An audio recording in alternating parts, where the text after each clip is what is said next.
Welcome back. Well, in a developing story, reportedly the Democratic Alliance has informed its employees it will begin a restructuring program aimed at reviewing party structures and improving its operational effectiveness. This was contained in a letter sent to all employees earlier this week.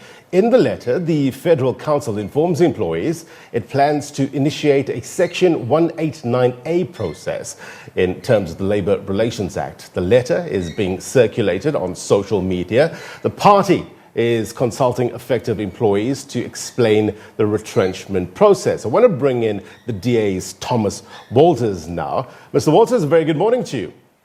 Good morning, and thanks for the opportunity. All right, let's establish some of the facts first. I know you're not supposed to believe everything on social media. So first of all, this letter, is it verified? Is it legit? Has this letter been sent out to employees?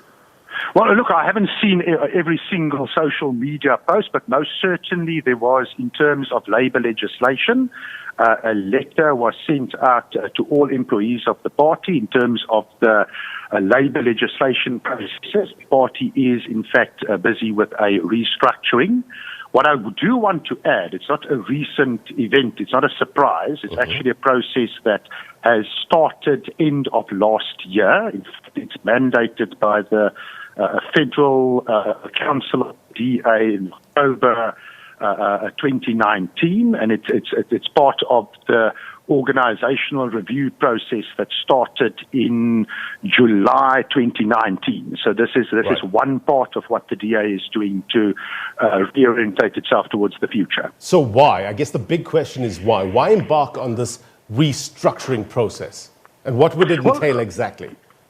Okay, well, look, first of all, just to give you a bit of background, the need for the party to adjust to the future, to align to changing technologies, changing constituencies, a growing support base, certainly at the time the discussion started, essentially a changing market space.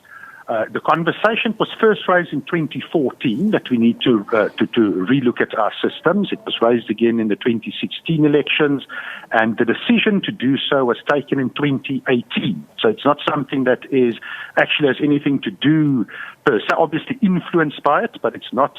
The principal decision predates COVID, predates any election. It is what we expect what government should have done with Eskom, for example. The DA decided to do for us.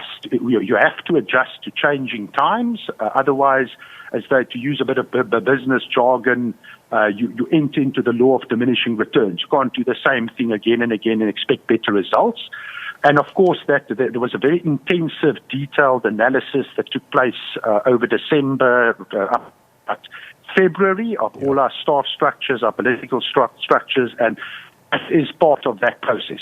You say this predates any elections or COVID-19, but the last election results, did that give this party a bit of a push in terms of trying to sort things out in the party?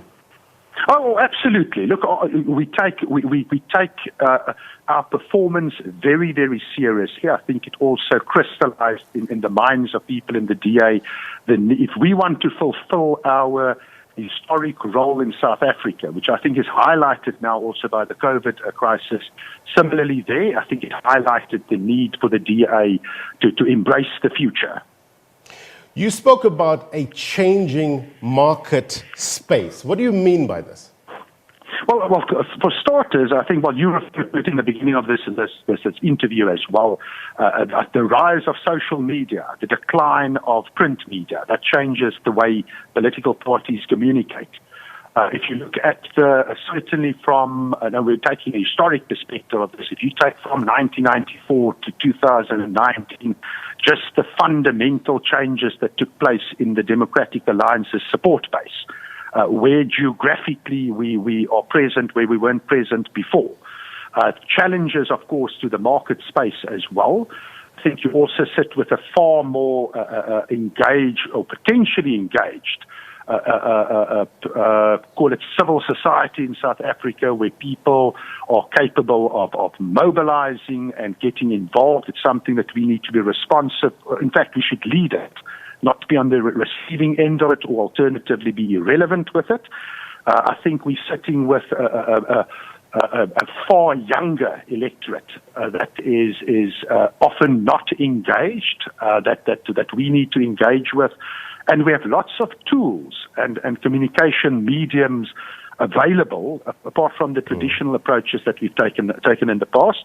In fact, I don't think it's just something faced by political parties. I can imagine It's in your own industry. It's also a reality. And well, the DA likes to be ahead of the curve. We like to be part of change and leading change. What does being ahead of the curve mean in terms of this restructuring process, as well as the way the DA approaches issues in terms of the policy? Would this restructuring process fundamentally change the DA's approach and policies in any way? Well, look, let me also be a bit more crisp. We want to reach more people more effectively with more value for our investment, to use a bit of business jargon, but we want to essentially represent more people more effectively. We want to have a more interactive relationship with more people on a more ongoing basis. One example, you referred to policy. One of the reasons that the party on its online portal opened up our policy development process to the public to participate. It's part of that type of innovation that you are seeing. Right. The more we get South Africans to participate with ideas, to participate with their own future, the more we are fulfilling our mandate as a political party to entrench a constitutional democracy. So, Mr. Walters, these people that are in danger of losing their jobs, being retrenched, they don't fit the mold anymore in terms of the DA's approach or future prospects? No, not at all. In fact, you must also keep in mind, as usual, you have things being leaked at a particular time in a process, and I think it causes unnecessary anxiety. When we say a lot of staff members are affected, it does not necessarily equate with so many people losing their jobs. It means that their job descriptions might be changing. It means that they might be fulfilling a different job. Some of them might be that were in the past permanent, might be fixed term, or the other way around for that matter.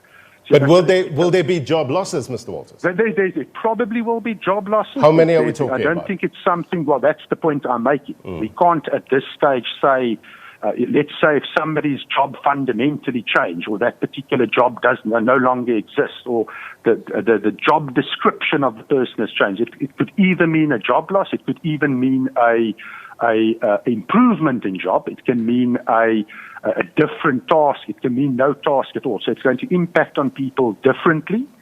And it affects a lot of people, but it does not necessarily mean it's a negative effect, although it could include a negative effect. Well, having said that, the DA at the moment, as a party, is pushing for the reopening of the economy even further in terms of level 3. And on one hand, we need to be saving jobs in South Africa, and the DA, from what I've heard, wants people to be employed. But on the other hand, as a party, people are at risk of losing their jobs.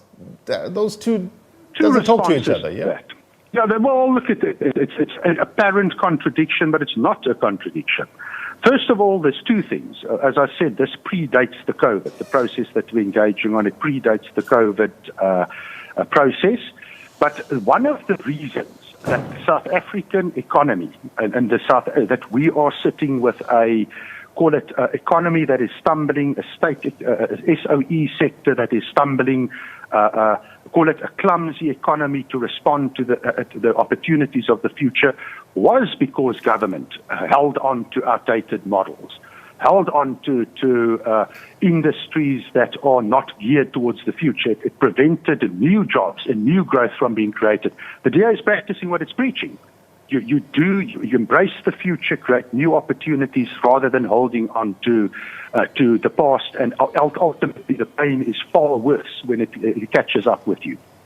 In terms of your consultation with your employees, how's that going? That process has started already? What sort of feedback have you been getting? No. It's in fact it's currently going on. It was also proceeded with a consultation process in terms of what the organogram of the party, the actual structure of the staff structure of the party entails. It was also proceeded with a thorough financial analysis of the party and where we want to go. And now at the moment, it's a consultation process also in terms of the labor law of the party. I suspect also the letter that was obviously, as it happens in politics, leaked to the media. It is also something that we are taking in our stride, that we don't compromise that consultation process with our staff. Thomas Walters from the DA, we thank you very much indeed, sir, for your time. Be well. Thank you very much for the opportunity. All right, that was Thomas Walters from the DA talking about with regards to this restructuring program there. I want to remind you about our question of the day, and we're asking you, what businesses do you think should open up under level